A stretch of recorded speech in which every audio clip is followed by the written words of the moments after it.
Good morning, everybody. Welcome to this very, very special double header.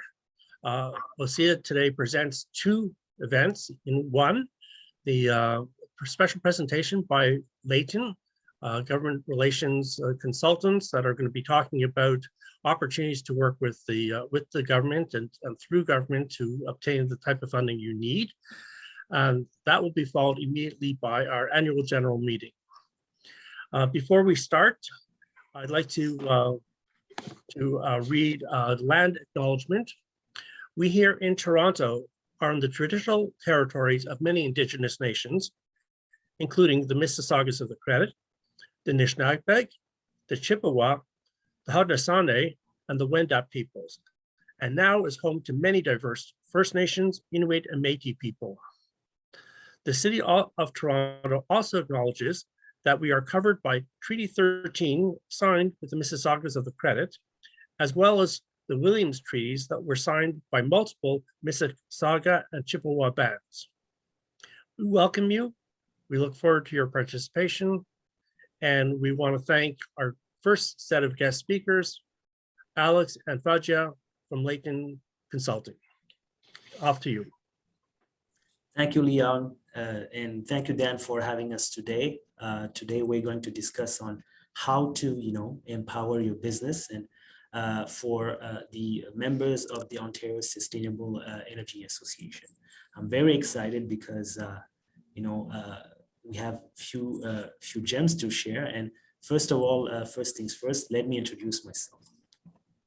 My name is Alex Solanco. I'm the head of growth and partnerships at Leighton. I've been at Leighton for almost 3 years now, and we have an interesting story to share. And I'm with one of my favorite colleagues, Fadia Awad, who's our director of innovation. So, Fadia, maybe you could give us a quick blurb on, about yourself. Thank you, Alex. Well, I'm very glad to be here today. I joined Leighton also about 2 years ago, and basically I've been focusing on SR&ED and grants and any financial assistance for our clients for the last 15 years. I thrive on it. I find it makes a difference in growing the technology, the economy, and it's really a thrill from day to day, from project to project, from client to client to participate in the growth of our companies. Thank you, Fanny.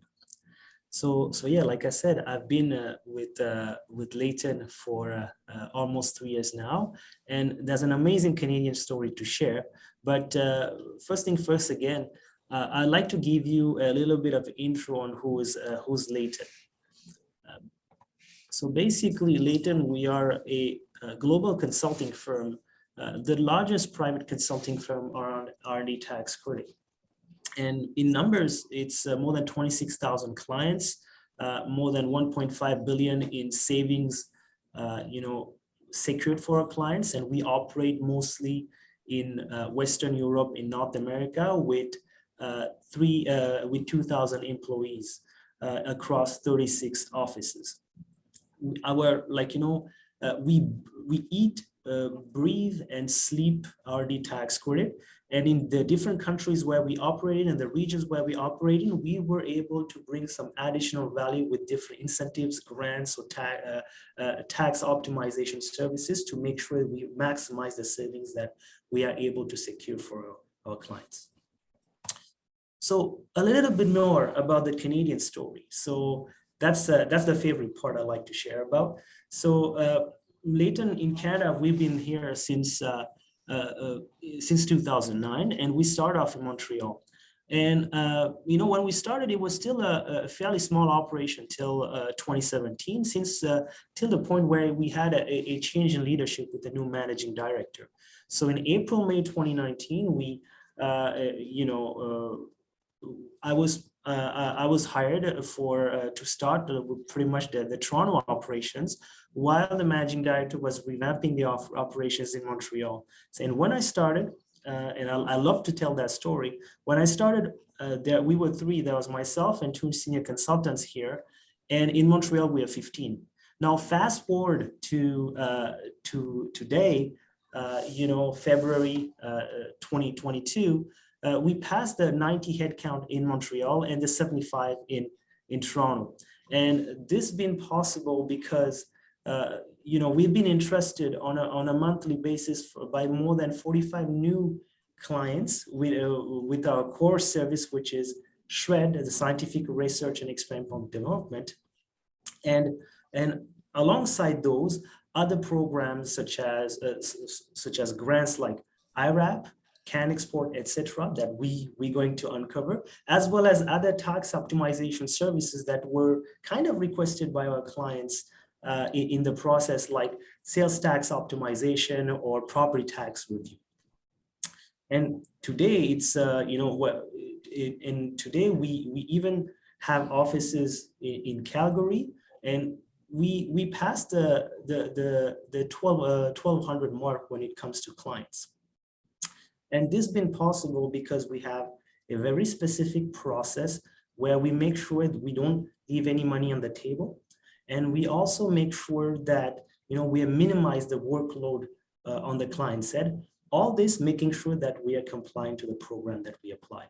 And this been only possible, I'd like to reiterate that because we have talented folks like Fadia, extremely smart, who are able to, understand the projects of the clients we're working with, making sure that, we are tailoring the projects to what the programs are requiring, and, making sure we are following through and making it easier to walk that journey, and of course, accelerating innovation, accelerating growth for them.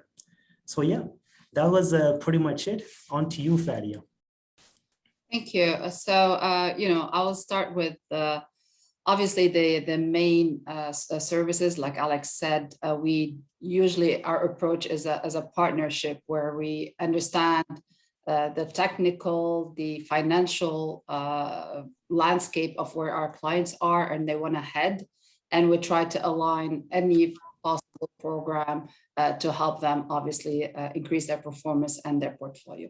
But as main, the SR&ED. Thank you, Alex. So the SR&ED is a provincial and a federal program. It's tax credit to incentivize clients and the economy to reinvest in R&D activities. It's a program, like Alex said, that in the 13 countries and expanding where Leighton is, this program exists. So it's Canadian. Canada is one of the most generous programs, but it also exists kind of worldwide in the developing countries. So a basic of the SR&ED, like Alex said, is scientific research and experimental development. 85 to 90% of our clients follow under the experimental development, which is organization like you. These are companies that actually have a product. The experimental development, although it's to expand on technology, it's also to commercialize the product, as the scientific research is mostly for the research and the research houses like universities or companies that just purely do research. So the essence of the program is basically to get back tax or dollars or credits on taxes of expenses that were spent on R&D. So it's administered by CRA, the Canada Revenue Agency. And basically we submit at the end of the year, at the end of the fiscal year of any company, if R&D activities are recognized and we identify the eligibility, then we go into financial, where we associate expenses to those activities, and we ask for the credits in the filing of the tax credits. In Ontario, it's at the actual program at the federal level is 1%. It could go from 15 to 35% on the federal level, depending on the type of organization you are, public or Canadian owned, CCPC. But it also differs on the provincial. So from province to provinces, the rates are different. On Ontario, we're talking about there's a portion that is refundable, another portion 3.5% that is non-refundable, but could be applied to owed taxes. So it's basically $100,000 in tax credits, in tax expenses gets back around 60,000 general, roughly, in tax credits. So thank you, Alex. If we can move to the other one. I'm more than happy to help you on any obviously question. It's a very elaborate program in terms of eligibility to understand what's eligible, what quantifies as as an R&D activity or not. So our methodology is pretty straightforward. Our approach is to basically, once we understand and we're part of this partnership, to minimize the effort or the work on our clients. I mean, we're here to maximize and to optimize the performance. Can you go back, Alex? So once we identify potential for any other service, SR&ED and others. So we sign the contract, we do a kickoff. This is where we assess. And up to this point, we're both still on board to say, okay, what is the potential of the credits? And we study the file. And then, we move on doing the technical interviews and the collecting the financial information that corresponds with them. And then we prepare the claim. So we take it A to Z. From the writing of we have a whole team of consultants, like Alex said, we're about 100 some employees with at least 90 consultants in there. So so we prepare the technical, the financial, and we submit we just give the whether it's internal, external, the accountant, everything ready to submit. And then after that, so we few things could happen, whether it's an audit, we're there all the way to the end, supporting, preparing everything that is required, or it could be, as if it's accepted as filed, then definitely, we'll follow up on the CRA webpage and we'll make sure that, we make our clients aware of when is the payments going to happen. And in case of, a grant or something, there's reporting that happens till the grants are paid. So we are basically in charge of everything. And, the most we could do, the more we do, and our client is least involved in that. Then we move on to some grants. I know we're almost, we're in a green environment. So obviously grants on any day in Canada only, there's at least 4,000 or 5,000 grants that are active. Grants come and go, some of them are called for projects, but we're gonna share a bit some of the most interesting for you guys being in a sustainability green field. SDTC, oh my God, it's SDTC, it's Sustainable Development Technology Fund. It actually should be SDTC, sorry. So basically it's a federal program. Again, like all grants, there are some that are federal, some that are provincial. This is at the federal level. So whether you're in Ontario or somewhere else, you can apply to, basically this fund is to reduce emissions, is to help the environment, whether on clean air, clean water, GHG, or soil remediation and all that. Projects average on like about $2 million. So like any grants also, it has to go with the budget. So it's for actually projects that are a bit, kind of, the scope is a bit important. So we're talking about up to 33, sometimes they go up to 40% of the actual total cost of a project.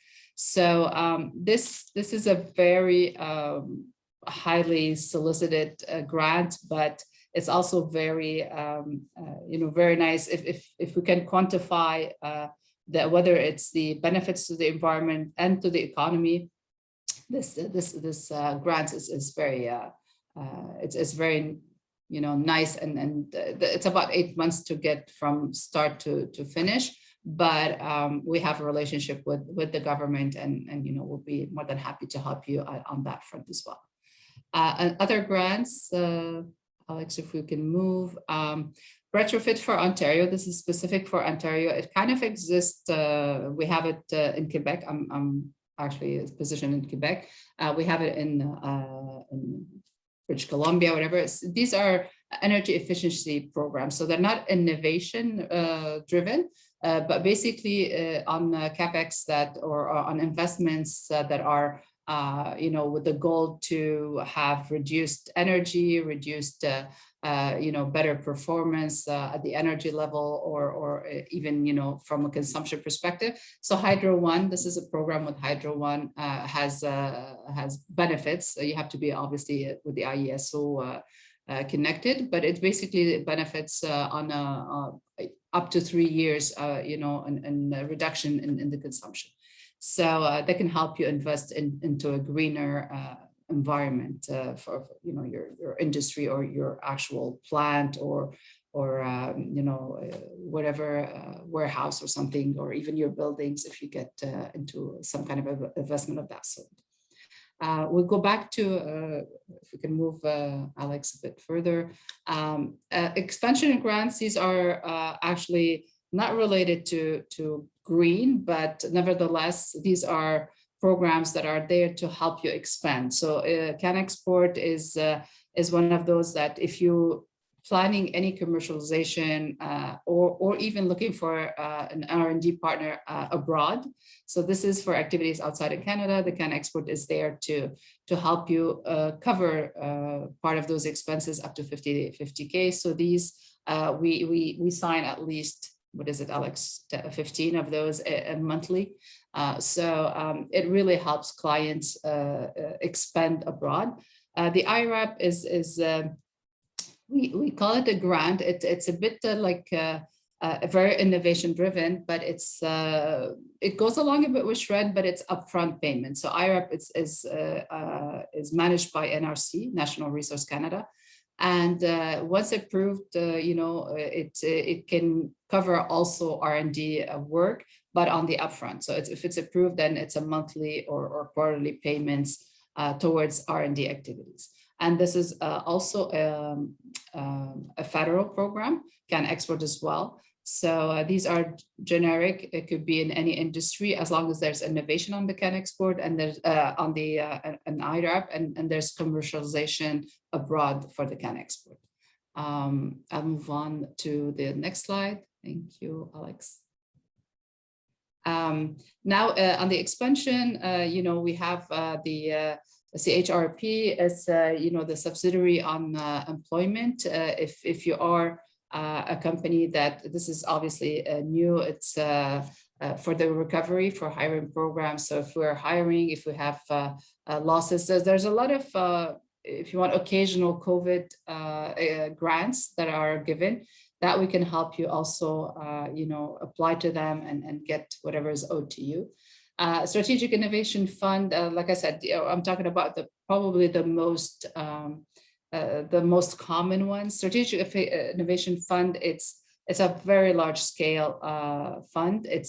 We're talking about average $10 million and 50%. So we're talking about big projects. This is if any of you is involved in like almost at a city level projects where there's economic partners, there's R&D partners. So this is also a fund at the federal level that we can actually help you apply with. So if you look at the landscape of grants, it also has to do with the type of projects you're taking on, whether you're expanding or whether you're innovating. And it's also on the budget. So we're talking about a couple of hundred, or we're talking about a couple of millions. So this is the kind of, when we think about grants, we think about structuring the grant research around this. Like, so we'll get you the grant that fits your need, depending on the type of project and the type of budget that you're anticipating for that project.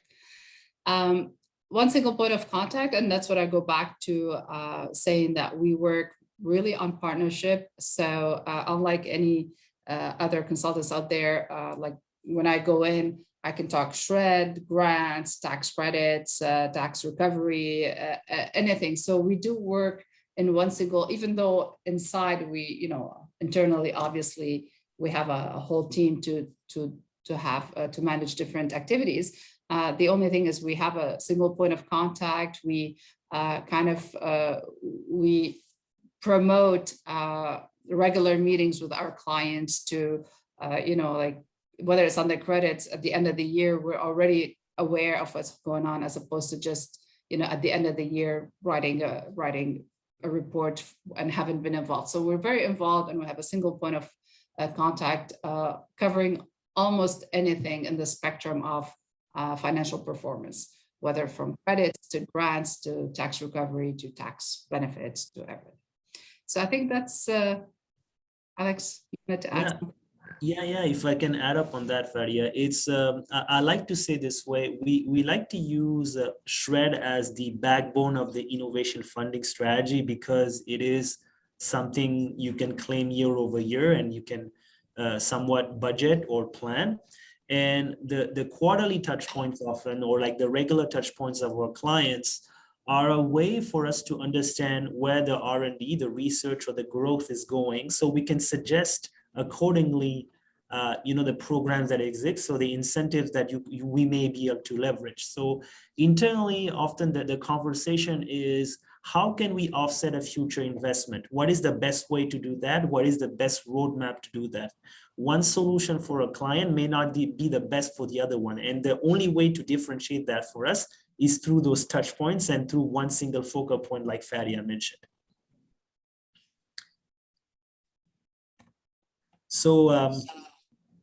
So yeah, I think we came to the bottom of this presentation. It is time, I guess, for the Q&A.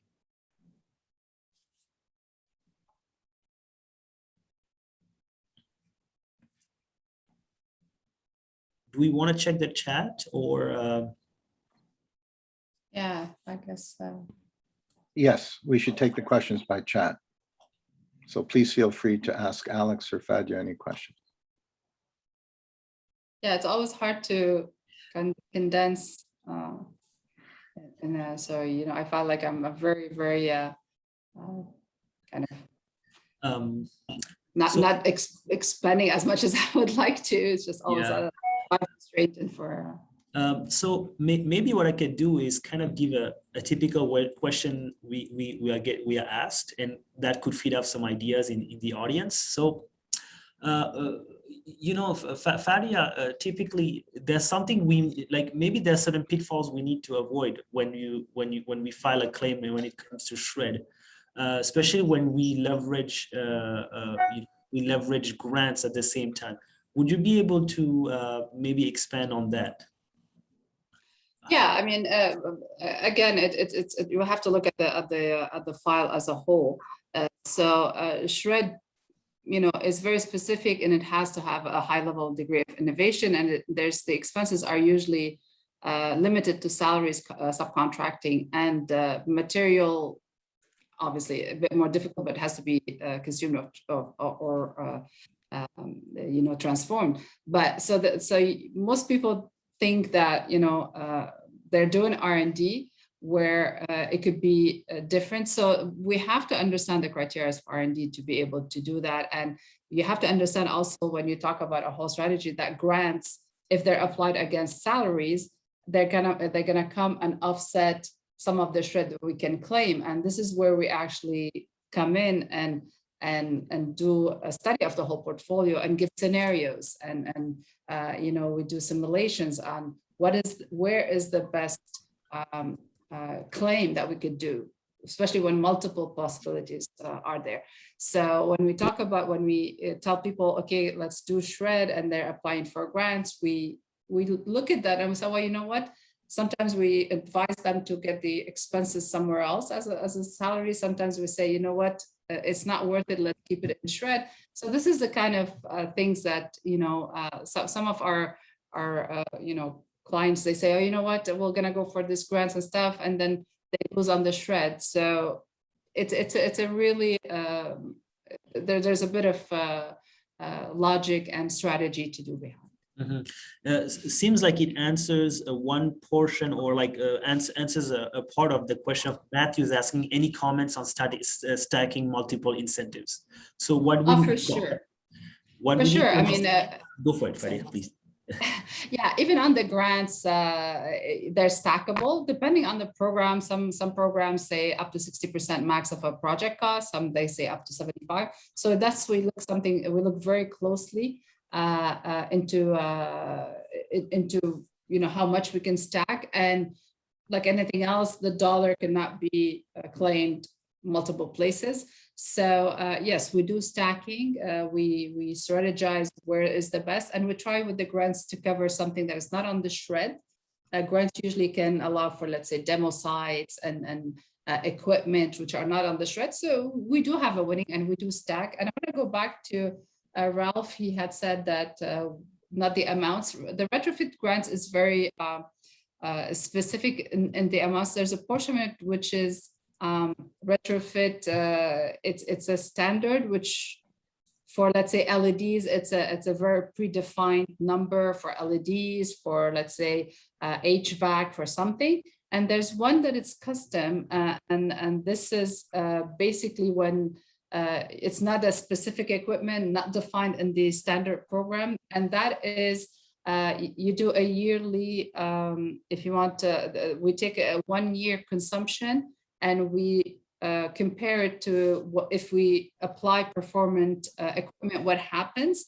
And usually the saving is, it could be up to 12% of your bill, 4% yearly. So there's two folds for the retrofit. There's some on standard equipment, and there's on customized, very specific energy performed equipment. Will be. I can share a presentation. I do have contacts with Hydro One. I follow their training. So if Ralph, if you like, I can share a presentation with you. Leon, it seems like you have a question. Yeah. Well, I think we might have partly covered it, and this will be the last question of all questions. So this is also for project, also regarding Hydro One. The Hydro One retrofit grant. Somebody was asking about the specific dollar amount that was involved in that grant. Yeah, that's what I just mentioned. That's what I just answered. Yeah. That if it's a specific, yeah, if it's a specific. We're multitasking here. Yeah. That's what happens with double screens. Multiple screens. Well, and that's what happens when we have not just one but two experts. And we need multiple ears. So my pleasurable job is to say thank you. Thank you very much, Fajia. Thank you very much, Alex. Thank you very much for all the participants. And I think what we can conclude from what we've heard is that the government has goals. You have goals as environmental sector leaders. Is that the alignment of those two goals together is a win-win. And so if there is an opportunity for you to tap into the funds that are available, and they're available for a reason, because these are things that governments at all levels want you to succeed with, is that don't be shy. We have, OSEA has a new strategic partnership agreement with Leighton, and they are at your disposal to answer all of your individual business questions. We'll put the Fajia's and Alex's contact information on the website. And with that, I want to say thank you very much for coming out, and thank you very much for teaching us and sharing both the knowledge, but also the opportunity for funds. Thank you for giving us the opportunity. Thank you, everyone. Thank you, Dan. Thank you, Leon. Appreciate it. Thank you for that great presentation. It's my honor now to introduce the OSEA AGM, our annual general meeting. And I'm going to turn it over to Leon to just introduce our keynote speaker, who for the next 10 minutes is going to make a presentation, and then I'll come in and provide some further information about OSEA. Leon, I'll turn it over to you while I get the information ready. Cool. Okay. First of all, thank you very much, Dan, for organizing all this. Thank you very much for all the members of the board. We have almost all the members of the board here present in the room, as so to speak. And I want to also thank you in advance the presentation by Diane Sachs, who in some some would say needs no introduction because she is so well known. But we give her the honor of that introduction. And she's going to give you a taped keynote because she's double booked like many of us, so she could be two places at one time. And after that, Dan is going to lead us through the formal agenda of the AGM.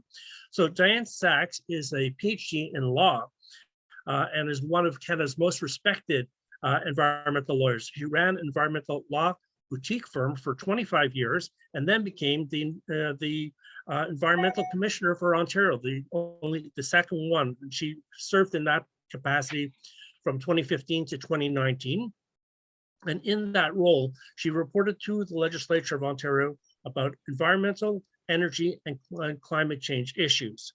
Now she heads a consulting firm called Sachs Facts, which focuses on climate change and the climate crisis, and is involved very deeply in board and media involvements, including a podcast that she runs called Green Economy Heroes. She's a fellow at Massey College. She is the recipient of the Law Society Medal of 2020 for exemplary leadership for environmental law, and is a Clean 50 honoree. Currently, Diane is also deputy leader of the Ontario Green Party, as you'll hear in a few seconds, and is the Green Party candidate for University Rosedale riding downtown. So without further ado, I want to introduce Diane Sachs, a friend of OSEA for many, many years. And Dan, you can see my screen, right? I'm still seeing Leighton. I'm still seeing the Leighton presentation on the screen. No, so we need. You shouldn't be. I'm screen sharing, so you should be seeing this. Yeah, Leighton might have to close their unshare their screen first. Okay, let me know when you can see it. Because Alex and Fadia or somebody who needs to. Okay, now we've got the right one, and you can make it full screen now. Okay, good. Here we go.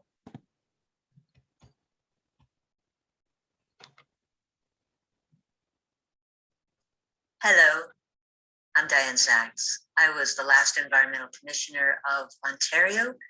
I am Deputy Leader of the Green Party of Ontario, and I'm lead author of our roadmap to net zero, which I'm delighted to give you a quick preview of today.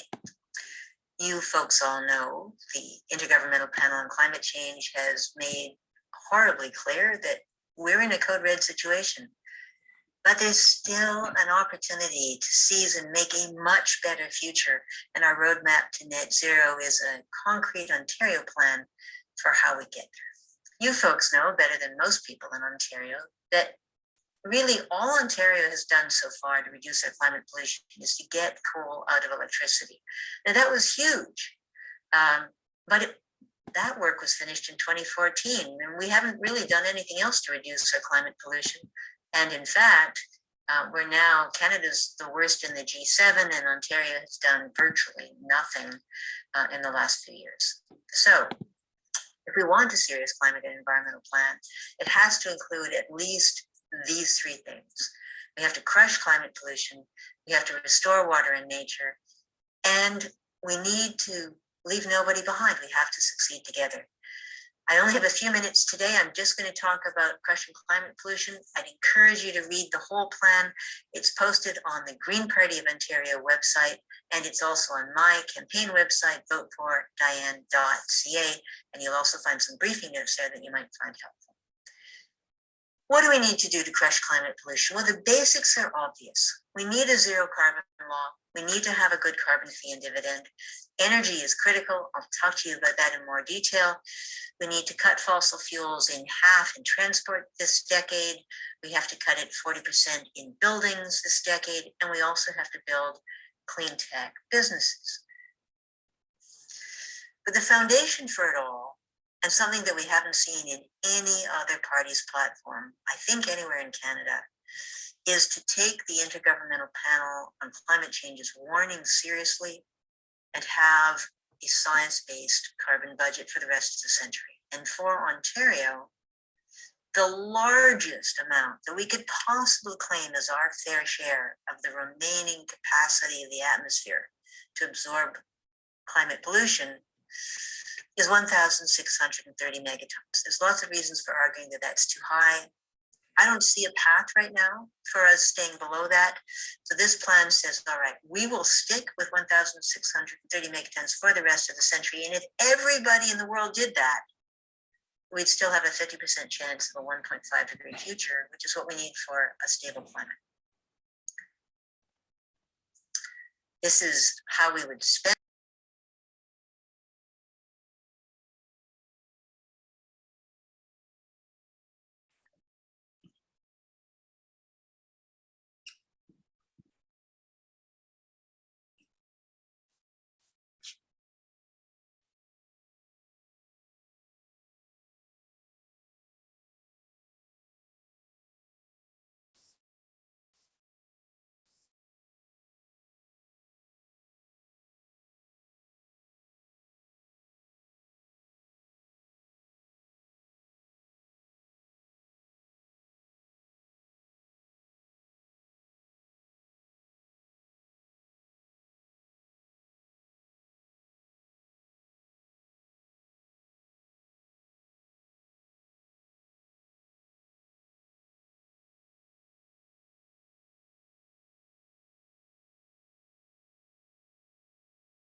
This is our best guess as to where we can get the sector emissions. The light green is fossil fuels used for energy. And as you can see in our plan, fossil fuels used to energy have to virtually be eliminated by 2045, with a small exception for certain kinds of energy use in industry. Carbon fee and dividend is a critical tool. Carbon fee has to go up to about $300 a ton. It needs to rise about $25 a year because time is of the essence. We can't do things slowly anymore. We threw away too many decades. So the foundation for the whole rest of the economy is, where do we get our energy? Right now, most of Ontario's energy comes from fossil fuels, and we spend roughly 16 to 25 billion every single year on fossil fuels. It's about a third of what we spend on healthcare, and all of that money drains out of our economy every year, leaving nothing behind but pollution. And it doesn't have to be that way. We have the technical capacity, the space, the environmental conditions, the know-how, the finance to be able to double electricity by 2040, to replace virtually all of those fossil fuels with electricity that we make here in Ontario, which will give us energy independence, protect us from all the kinds of disruptions we're seeing happening in other places. And we can do it without building any more new nuclear. Solar, wind, storage have all come down in cost so much that it's now practical to double solar, wind, and storage by 2026, triple them again by 2030, end up by doubling the entire electricity supply by 2040, and in the meantime, to get to fossil fuel free electricity as soon as possible within our carbon budget. A key piece of that is to work on transmission lines right now with Indigenous communities and others. We're going to be dependent on getting electricity from place to place. We can't make all of it exactly where we need it. We also need to be eliminating fossil fuel lock-in as quickly as possible. No new gas pipelines, closing dangerous ones like Line 5, which is a time bomb under the Great Lakes. And we need to provide, as part of reconciliation and fairness, either grid access or clean microgrids for diesel-dependent communities, most of whom are Indigenous. Don't have time to talk today about transport and buildings, but materials and products are really important, and we do recognize that there are some public policy tools needed to help green businesses grow, and that includes you folks. Public procurement preferences are a key part of it. Grants for low carbon businesses and climate bank loans for building up demonstration and commercial scale production. And we've got all of that in the plan. So lots more details in the plan. Please check it out. Environmental rights, of course. And then what is it going to take in terms of finance? Roughly, it'll take about an extra 8% on the provincial budget for the 4 years, 2022 to 2026. That could really kickstart us in the direction we need to go. This is roughly what we would spend the money on. You'll see that a quarter of it will go to making sure that we don't leave people behind. Well, how will we fund all of this? We won't build up any debt that we don't know how to pay for. We have green bonds to fund the climate bank. That's 6% of the total, and all of that will be paid back because the climate bank is going to make commercial loans that are repaid with interest. The biggest part of the money, funds from the federal government to fulfill the commitments they've already made and expect the provinces to deliver, and redirecting electricity subsidies that now go to subsidize wasteful electricity use, especially for richer families and businesses. We know that this plan is a really good start and can be better. So help us, tell us, how can we make it better? How can we get people engaged? How can you get started right now?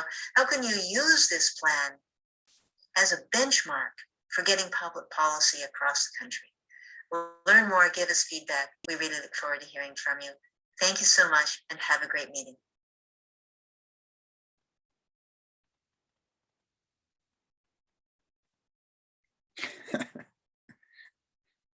Okay, that was terrific. Thank you so much to Diane Sachs for doing that. I'm just switching the screen. Let me see if I can stop her share first, maybe.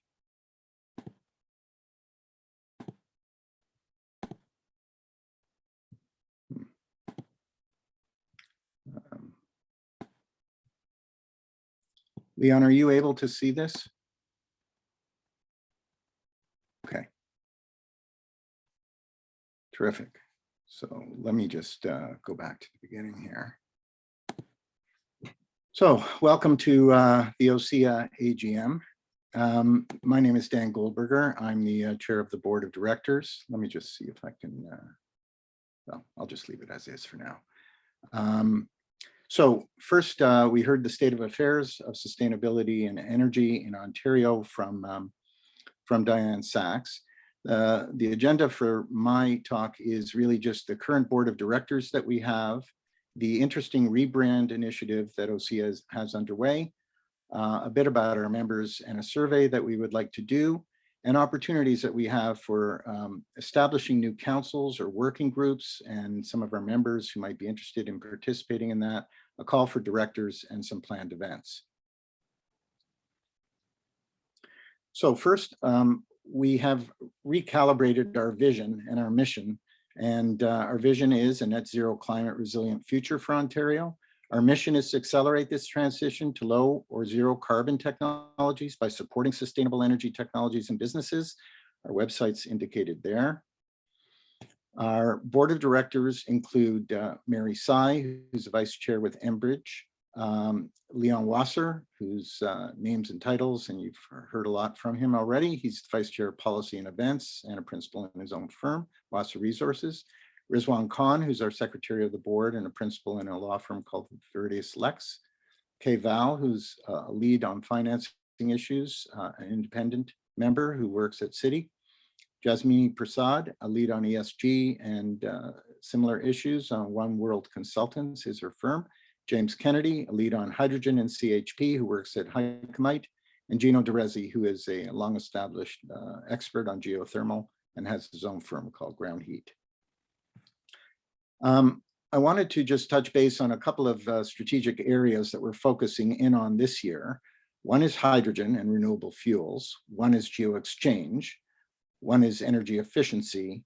And the next one would be solar PV and energy storage. These are all areas we see tremendous growth in Ontario, and we would like to engage with our members who are involved in these various sectors and help us establish these councils, which I'm going to come back to. Communications, we've had updates to logo. The website is ongoing. We hope to have that live before the end of this month. Increased member engagement, I just spoke to. New partnerships and sponsorships. We're trying to establish one with the International Ground Source Heat Pump Association, which is based out of the US. Procurement Assistance Canada, formerly known as OSME, which focuses on small, medium enterprise procurement with the federal government. Centennial College, who was a partner with us at the last Green Energy Doors Open. Resilient World Institute, which Leon heads, is also involved in online energy training. And the Accelerator Center at Waterloo, which is a clean tech incubator. So in terms of our corporate members, this gives you a rough breakdown of our SMEs and larger firms. Energy efficiency comprises just under a quarter of our membership, solar about 18%, energy storage about 13%, geoexchange about 11%, and renewable fuels 9%. We want to establish a member referral program so that members can refer new members to us and get a discount on their own upcoming membership renewal fee in the following year. In terms of member engagement, we will reward anybody who can provide a response to our survey. They'll be entered to win a prize of a $100 gift card. Okay, in terms of upcoming lunch and learn events, we found that this time is a good time during the day for people to spend an hour with us. March 9th, we have the Procurement Service Canada Doing Business with the Government of Canada webinar. On March 23rd, as I mentioned, the Hydrogen Leadership Forum, where we're going to speak to hydrogen technology leaders in Ontario, talk about green and pink hydrogen and scaling blue and turquoise hydrogen.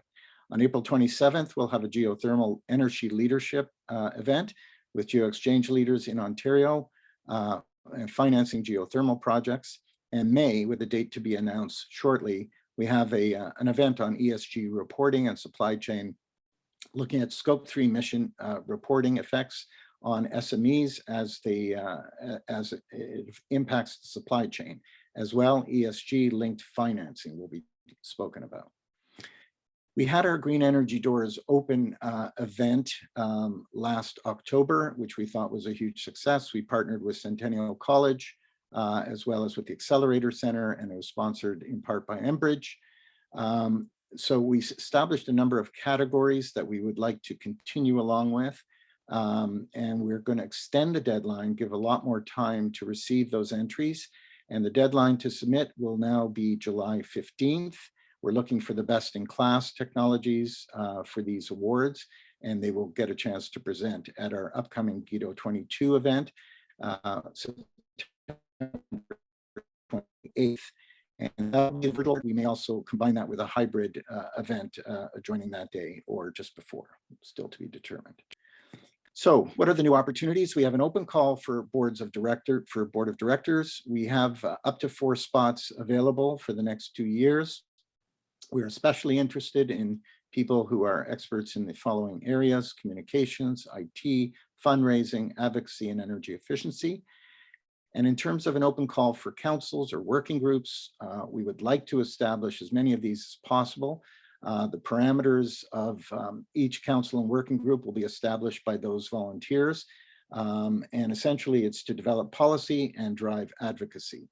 GeoExchange, hydrogen, renewable natural gas and renewable fuels, solar PV and storage, energy efficiency, and ESG linked financing and carbon markets. So if you are interested in either participating as a board member or working on a council or a working group, please either let us know via chat today or send me an email. My coordinates are there at the bottom of this slide. We would love to have our members more engaged so that we can continue to grow and secure more members and develop more advocacy. Just as an aside, the 3 things that we were very active in last year, we submitted a response on the hydrogen technology roadmap. That was Leon's doing. I've been involved in a geothermal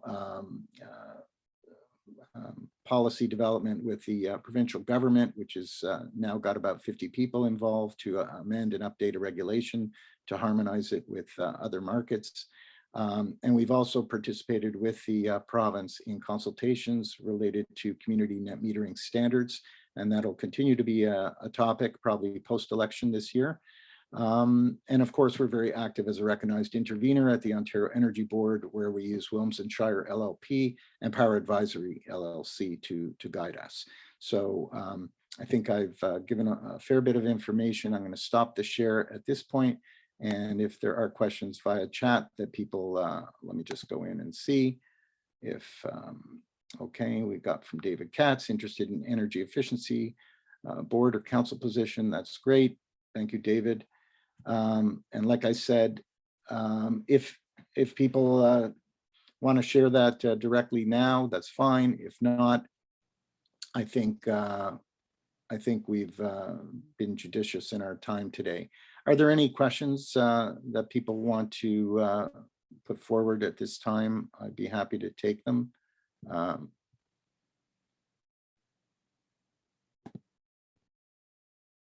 If not, I think I'm going to end the meeting. You can certainly send me any information via email. And we thank you and hope that those of you who are not yet members of OSEA will consider joining, and those that are will participate on one of our councils. Thank you very much, and have a good afternoon. Bye for now.